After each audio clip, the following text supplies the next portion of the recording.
Mardi, le 12 septembre, une chose que vous n'auriez jamais entendu dire de la part de Pierre Bruno ou de Bernard de Rome. Je pense qu'on a un bon bulletin aujourd'hui, avant de le faire. Je pense sincèrement, je vais vous parler de la rémunération des profs, un sujet très intéressant qui arrivera jamais, mais je vais vous en parler pareil. Hein? Apple qui lance son nouveau téléphone aujourd'hui, j'ai bien hâte de voir. J'attends ça parce que mon téléphone est...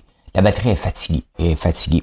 La gauche et la droite dérapent souvent. Souvent, les deux s'en vont dans des directions. Là, c'est la gauche et aussi, entre autres, qui dérape un petit peu. J'ai hâte de vous parler des profs tantôt, sincèrement. La bière à rabais, tiens, trop peu, trop tard, on va parler de ça. Et ouais. Il y a une nouvelle affaire, GotTalk. Je ne sais pas si vous connaissez ça, on va parler de ça.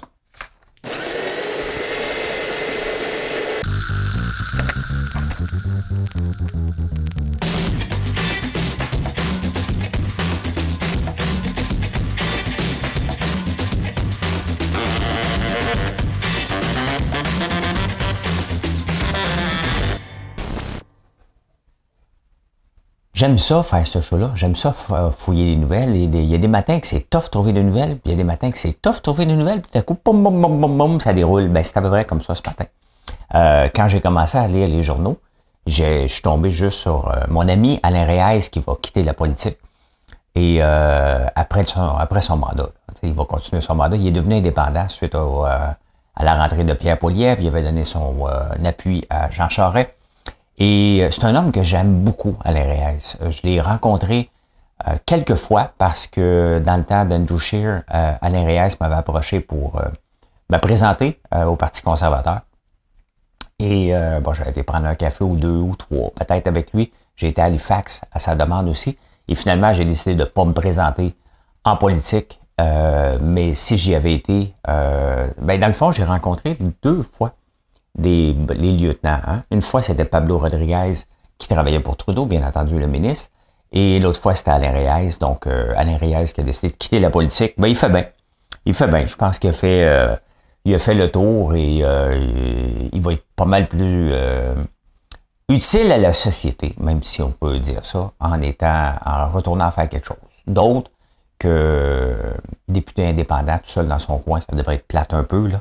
Mais merci Alain, t'es un bon Jack. Sincèrement, dans la vie, là, des bonnes personnes, même Pablo, tu sais, quand t'es nommé lieutenant, c'est que t'as du charisme, t'as du talent. Et 2 personnes que j'aime beaucoup, Pablo et Alain. Ben Alain, j'ai hâte de voir ce que tu vas faire d'autre. Il dit peut-être qu'il va l'enseigner. Mais justement, je vais en parler tantôt des enseignants. C'est vraiment, vraiment le fun. Hein? Je vous tease un petit peu. Êtes-vous abonné? Faites un like. Hein? Normalement, je vous le demande avant. Je ne vais pas demander encore. Ça fait longtemps que je n'ai pas utilisé des sons. Tiens. C'est le temps des criquets. Hein? Vous savez, les criquets, c'est ainsi de l'année quand on les entend. C'est des criquets mâles qui invitent les femelles à dire « Viens me voir parce que je m'en vais pour l'hiver. C'est le moment ou jamais. » Faites-vous partie des gens de bureau qui sont tannés? Hein? Moi, je suis assez tanné de faire du bureau. Ben, on va se le dire, là, on n'a pas été designé comme humain pour travailler derrière un bureau. Hein? Quand on était designé par n'importe qui, hein? L'évolution ou qui vous croyez être, c'était pour manger, hein? Puis faire des bébés. Et là, on s'est ramassé derrière des bureaux. Et là, on dit, coudonc, c'est pas ça que je veux faire. La pandémie en a amené une nouvelle ouverture, mais 37% des gens aimeraient faire un travail plus manuel, donc travailler au champ, l'artisanat. Hey, le métier voyons, des salons des métiers d'art là, qui a lieu au mois de décembre cette année, il va y avoir du monde. Hein? De la poterie. Ben c'est ça, vous voyez la photo d'ouverture, la poterie. Moi, là, vous savez que je m'auto-déclare un peu weird à l'occasion. C'est un bon weird, mais j'ai tout le temps des idées de transformer à peu près tout. J'ai déjà pensé, l'année passée, à faire mes propres pots de chandelle, au lieu que ça soit en vitre. Je dis, hey, moi, le faire en poterie. Je suis de la glaise sur le terrain. Transformer ça en poterie. J'ai passé à 2 poils. Ouais. Ben, c'est ça. En 37% des gens aimeraient mieux faire un travail plus manuel. Donc, le retour vers la terre n'est pas terminé. Si je peux vous amener à Notre-Dame-de-la-Paix, ça serait parfait. Là. Hein? tu sais, Notre-Dame-la-Paix, sincèrement, c'est la place où je suis et peu de gens connaissaient ça, bien entendu. C'est un petit village, parmi les plus petits villages au Québec. Il se passe rien à part des patates. Il se passe d'autres choses, là. Mais c'était pas un village tellement connu. Je travaille un petit peu à chaque fois de vous le mettre sur la map et que vous venez faire un tour. Là, vous venez de venir voir les tournesols. Venez voir comment on transforme les produits. Je peux pas vous rentrer dans les cuisines, bien entendu, mais je peux vous l'expliquer quand je suis là la fin de semaine. Et là, ça va être les couleurs bientôt, les citrouilles. Donc, à chaque année, on va améliorer ça pour que vous veniez faire un tour. Si on voyage à travers le monde pour voir de l'agrotourisme, pourquoi ne pas le faire ici aussi? Il y a des belles places. Il manque de place pour coucher un peu. Il y a 2-3 spots, mais je travaille là-dessus aussi. Je travaille là-dessus aussi, éventuellement. C'est un peu comme mon associé Georges Caram, qui travaille sur un projet à Costa Rica, Pura Vida. C'est exactement ce que je veux faire. Ici, je vous en parle souvent des mini-maisons autonomes. C'est un des projets que je veux faire. Je veux travailler là-dessus cet hiver, entre autres la demande de permis. J'ai-tu le doigt? J'ai-tu le doigt? D-O-U-A. Et le film Barbie a fait réaliser dans une proportion de 63% aux hommes qui avaient du patriarcat en entreprise. Et ça a marché. Ça a marché. Ça fait parler. 1 milliard de ventes au box-office, quand même, de Barbie. C'est énorme, là, considérant qu'on allait moins souvent au cinéma. C'est énorme. Et là, est-ce qu'il va y avoir... C'est sûr qu'à chaque fois qu'il y a un film qui pogne, les autres s'en vont dans la même direction. Donc, on risque de voir des très bons chefs-d'œuvre bientôt et des navets aussi, parce que des fois, ils se trompent un peu. Et donc, j'ai comme l'impression qu'il y a des films à message. Parce que Barbie, on s'entend, ça devait être léger, mais il y a un message, le patriarcat, surtout le patriarcat.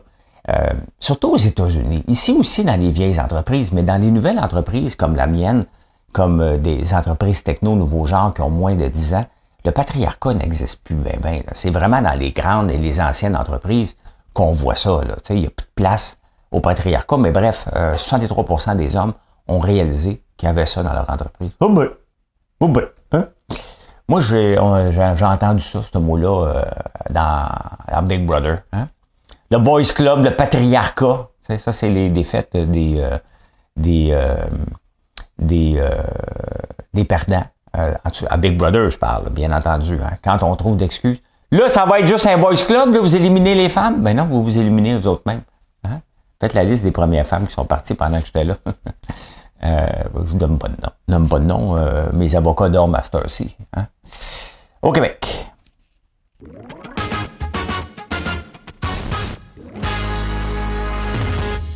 Vous savez que, sincèrement, là, je travaille fort en maudit pour lire le Journal de Montréal. Je l'attends chaque matin.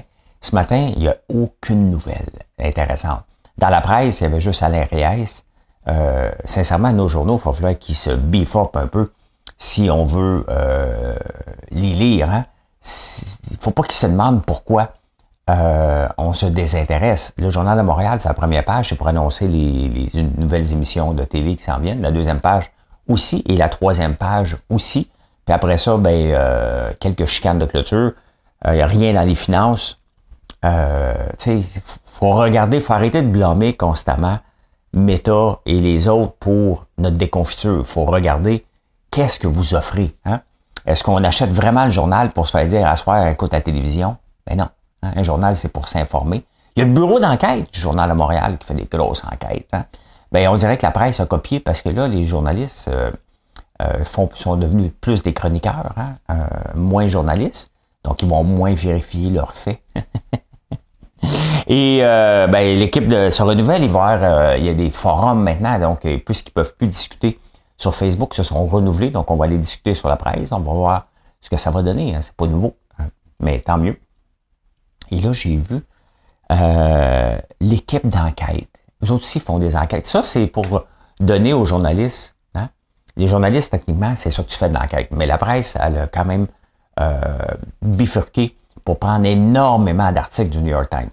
Il n'y a pas de journée qui ne prennent pas des articles. Donc, payer pour la presse, c'est de payer pour une traduction du New York Times qui nous coûte 99 cents par semaine, que la plupart des journaux citent.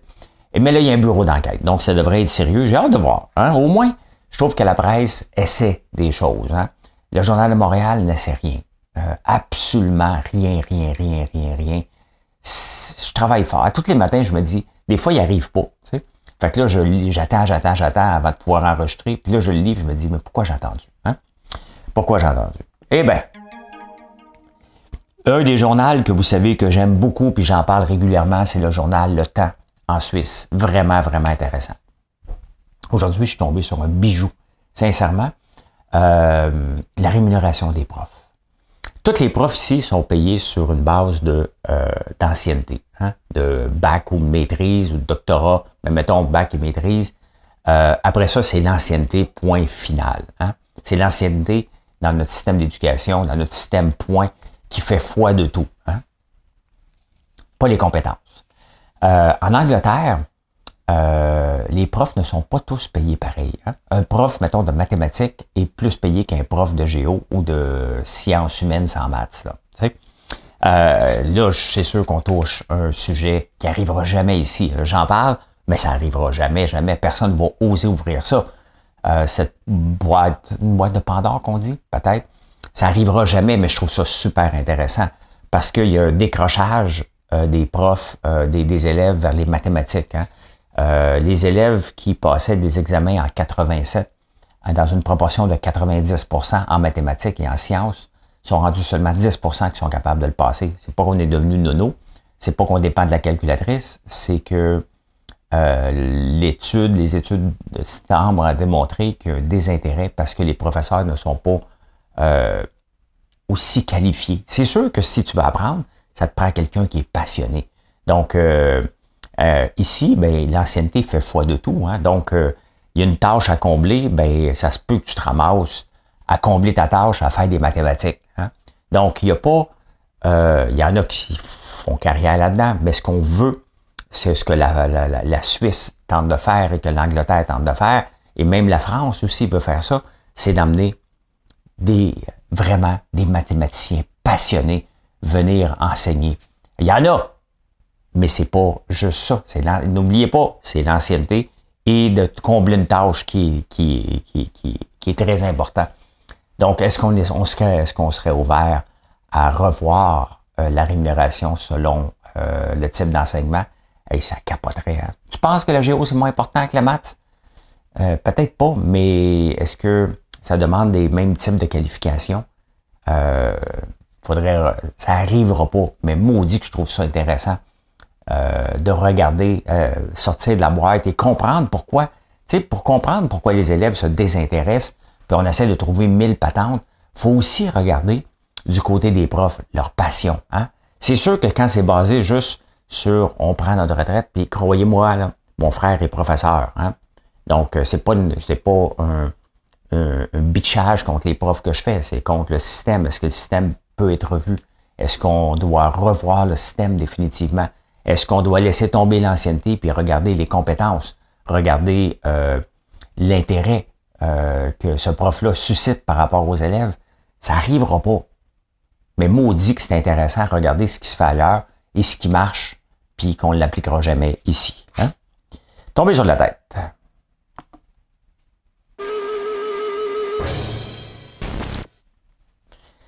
Moi, je me considère un gars de centre, un peu plus de droite, mais pas tant que ça.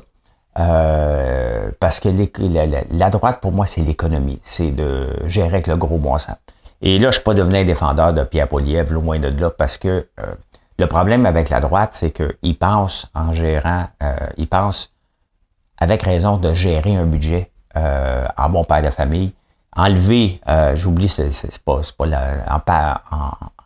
en adulte responsable, tiens, on va dire ça.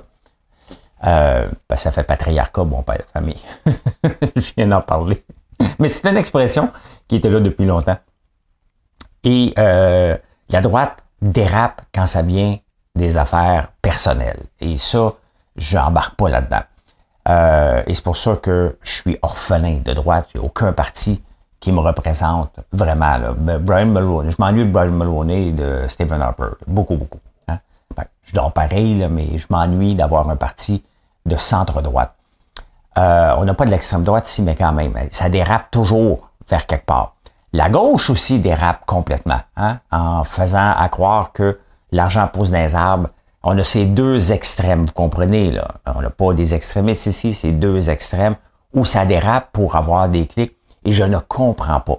La dernière dérape, c'est Alexandra Ocasio-Cortez aux États-Unis, une fille très populaire, qui reprend de la gauche de Nouvelle-Zélande, disant que l'inflation, c'est une propagande pour enrichir les actionnaires des compagnies.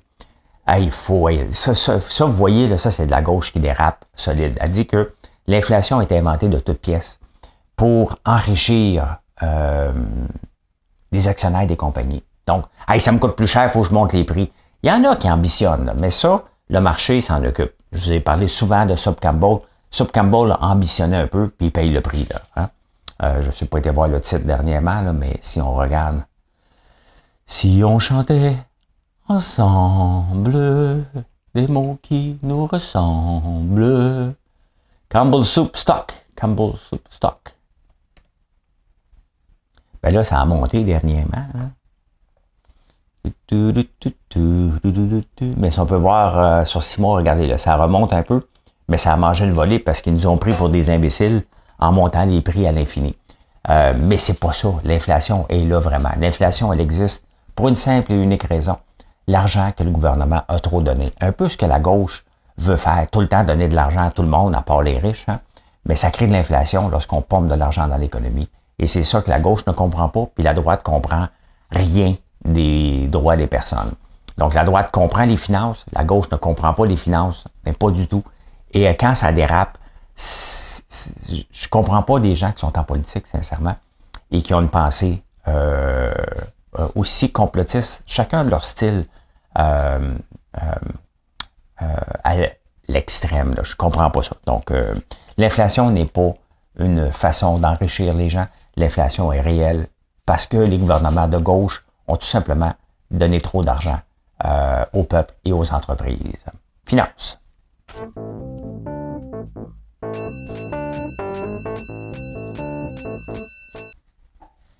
Vous savez que les dépanneurs de bière ont poussé, les microbrasseries ont poussé, les distilleries de vodka, de gin ont poussé comme des champignons. Ben, c'est bien évident quand il y en a trop, ça se rebalance un peu. Hein? Il y a eu des distilleries qui ont fait faillite, il y en a d'autres qui vont faire faillite avec raison. C'est normal. C'est normal quand tu te lances dans un marché puis tout le monde se lance en même temps. Le consommateur, à un moment donné, il peut pas commencer à boire, puis on boit un petit peu moins. Ce qu'on boit moins ici, depuis quelques années, c'est de la bière. Puis il y a eu des dépanneurs de bière partout. Mais la bière, la microbrasserie, souvent, ça va te coûter 6-7 piastres, une bière. Et je fais souvent mon épicerie chez Bourassa lorsque je vais en campagne, puis des fois, c'est le vendredi. On a tendance à prendre plus de bière le vendredi. Cette année, les vendredis ont été pluvieux, donc ça a affecté encore plus les ventes de bière. Mais à chaque fois que j'arrive pour acheter un 4-pack, tu sais, c'est en 4, ça, là, je regarde, je dis, je ne bois pas assez de bière pour dépenser 20 piastres. J'aime mieux dépenser 35 piastres pour une bouteille de vin, mais ça, c'est mon cerveau tout croche, là. Mais je ne bois pas des bouteilles à 35 piastres. Ça, c'est des grandes occasions, là. Donc, je trouve ça cher, les bières microbrasserie. C'est pas tout le monde, là. Si tout le monde fait ça, je trouve ça cher. Il va y avoir de la bière à rabais venant de chez Simple Malt. Ils vont se vendre à 3,99. Le problème, c'est comme exactement l'achat local que je parle régulièrement, que les gens associent l'achat local avec un prix élevé. Est-ce que le dommage est fait parce que tout le monde a vendu leur bière trop élevée? Hein? Je pense que oui. Toutes les microbrasseries, je ne sais pas quelle est leur structure de prix, leur structure de coût, je ne connais pas. Mais si on est capable d'acheter de la bière, de la bonne bière, mettons, comme la Slimane, parce que la Slimane a déjà été une microbrasserie, est devenue une grande brasserie maintenant. Et là qu'on paye notre bière 6-7 piastres, il y a quelque chose qui se passe entre une caisse de 24 à 35 piastres, mettons 30 piastres, puis il y a quelque chose, là. Hein? À un moment donné, c'est du blé. Les deux ont du blé. Les deux ont de l'eau, puis ils ont du houblon. C'est à peu près les 3 ingrédients pour faire de la bière. Donc, il y a un problème entre la grande microbrasserie.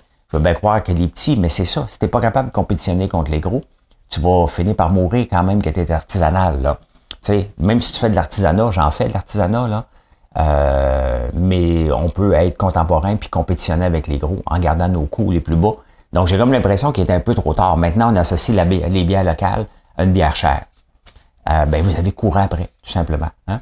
Vous avez couru après parce qu'il n'y en a aucun dans le lot qui est arrivé tout de suite en partant. Regardez, nous, on va faire de la bière, puis c'était son marché, son marketing en partant. Vous avez tous pris la même bière. L'autre, avant 6 piastres, moi, avant 10 piastres. Non, c'était juste trop cher. Hein? La Chine, intéressant. On parle de la Chine qui s'en vient avec un rouleau compresseur à peu près partout avec ses autos électriques. Là, le Canada veut les contrôler sous Pierre Poilievre. Les États-Unis veulent les contrôler pour faire quoi? C'est sûr, ils viennent de mettre des milliards pour donner des usines de batteries puis de chars ici. Fait que c'est sûr que s'ils éliminent la concurrence, on va juste payer plus cher. Mais la Chine, elle aussi, elle fait beaucoup d'autos à batterie, d'auto électriques. Mais ils continuent à faire. Continuent, eux autres, à faire des batteries, des autos à gaz. Et en ce moment, il manque de bateaux pour en exporter. Les exportations d'autos traditionnelles, la Chine vers la Russie, puis un peu partout dans le monde, parce que la transition électrique, encore, c'est pour les riches. Les autos électriques, pour le moment, c'est des autos de riches. Donc, mais le reste de la planète a besoin de se déplacer. Et la Chine, en ce moment, exporte plus d'autos que le Japon. Et c'est pas fini, il manque juste de bateaux pour exporter encore plus. Donc, une augmentation de 4 fois depuis le début de l'année. Puis il y a des cimetières de voitures là-bas. C'est complètement fou. Donc, la Chine est en train après la techno, qui nous ont dominés, après tous les produits qu'on a envoyés là-bas, maintenant, ils nous envoient des autos à rabais. Comment qu'on va faire pour compétitionner contre ça, en mettant des barrières, tout simplement. Et qui va payer si on met des barrières tarifaires? Le consommateur. Ça, c'est mettre des barrières, des barrières à des compagnies tarifaires, c'est, je peux utiliser l'apanage, j'ai un paquet de nouveaux mots aujourd'hui, des perdants. On n'est pas capable, ok, parfait, on va trouver une excuse. Mais voyez ce qui se passe avec Apple, il y a Huawei, c'est tout ça, Huawei? La compagnie, tu as TikTok qui se fait bannir aux États-Unis, fait que Apple, le gouvernement de Chine, il dit, un peu, nous autres aussi, on est capable de le faire. Fait que les téléphones Apple sont bannis dans l'administration de Chine, les administrations fédérales. Donc, c'est 500 000 téléphones. 500 000 téléphones quand même, puis regardez juste ce message-là, parce que ça fait trembler les actionnaires. Regardez juste ce message-là la semaine passée. Apple a pris toute une débarque de 190 à 178 à cause, mais c'est seulement 500 000 téléphones qui sont en jeu sur 45 millions. Mais il y a des constructeurs, 45 millions vendus en Chine. Je ne sais pas si c'est annuel ou à peu près là. Donc, mais c'est ça, les bras de fer qui se passent. La Chine n'a pas dit son dernier mot. Là. Ils sont capables d'en écouler parce que là, ils ont trop d'autos à gaz, fait qu'ils en sortent. La Chine qui se fait, Apple qui se fait. Il y a quelque chose de pas tellement sain qui se passe dans le marché actuellement. Et à la fin, il y a toujours quelqu'un qui paye, c'est le consommateur. Que ce soit en Chine ou ici, il y a quelqu'un qui va payer de toute cette chicane-là des grands. Est-ce qu'ils se chicanent pour des raisons? Probablement. Oui. Mais c'est surtout pour se protéger, tout simplement. C'est du protectionnisme. Hey, l'économie, on s'en va-tu en récession, en ralentissement ou un soft landing? Si on regarde, ça fait 3 trimestres en ligne que les résultats du S&P 500. Le S&P 500 qui regroupe 500 entreprises les plus cotées à la bourse, les plus grandes. Et là, ça fait 3 trimestres que les prévisions sont plus basses, mais on s'attend, les prochaines séries de earnings vont être au mois d'octobre. Et là, on s'attend à une remontée. Pourquoi? Parce que il y a bien des entreprises aussi qui ne pouvaient pas livrer parce qu'il manquait de main-d'œuvre. La manque de main-d'œuvre veut aussi dire qu'on livre moins. Mais là, l'économie est en train de se rebalancer. Il y a des gens qui ont, à cause de l'inflation, ont besoin d'une deuxième job. Ça fait des gens qui travaillent. Il y a aussi des entreprises qui ferment naturellement. Il n'y a pas un ralentissement, c'est qu'on atterrit en douceur, comme un avion. Avez-vous déjà atterri dans un avion où le pilote manque son landing? Ça fait peur, ça fait mal. C'est pas ça qu'on veut. On ne va pas vraiment atterrir. On veut vraiment atterrir tranquillement.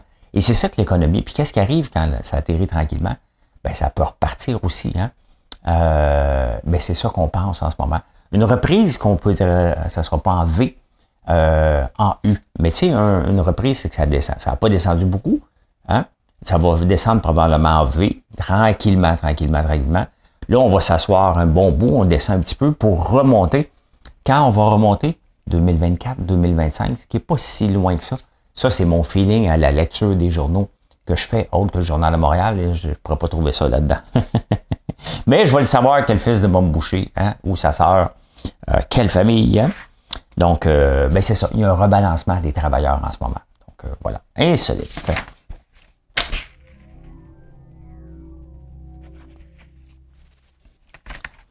Ne riez pas, ne riez pas. Il y a une étude sérieuse qui dit que si tu caches les ustensiles en plastique, la consommation des ustensiles en plastique va diminuer de 20%.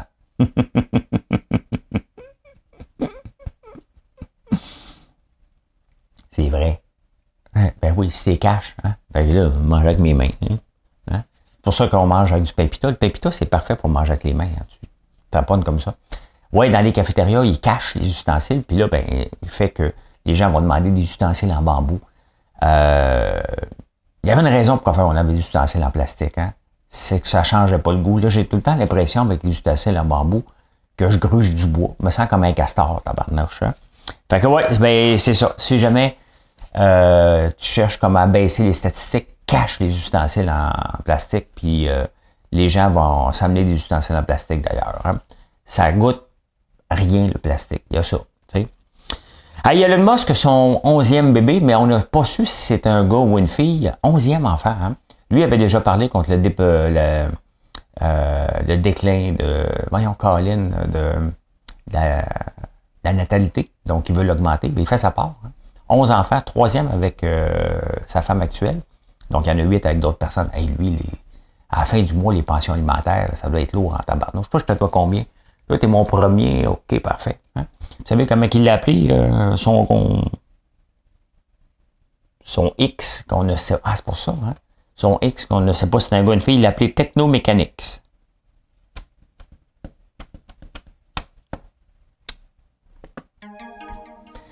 L'Ozempic est reconnu pour faire perdre du poids. L'Ozempic qui est fait en Finlande, je pensais ça, Danemark. Finlande, c'est Nokia. Non, c'est ça, c'est au... my God, je suis en train de passer comme au Wants to be Millionaire. Il se parle à voix haute. Ouais, attends un peu... Nokia, attends un peu... Quel pays? Nokia... Finlande... Non, attends un peu. Nokia, Danemark. Non, Nokia, Finlande.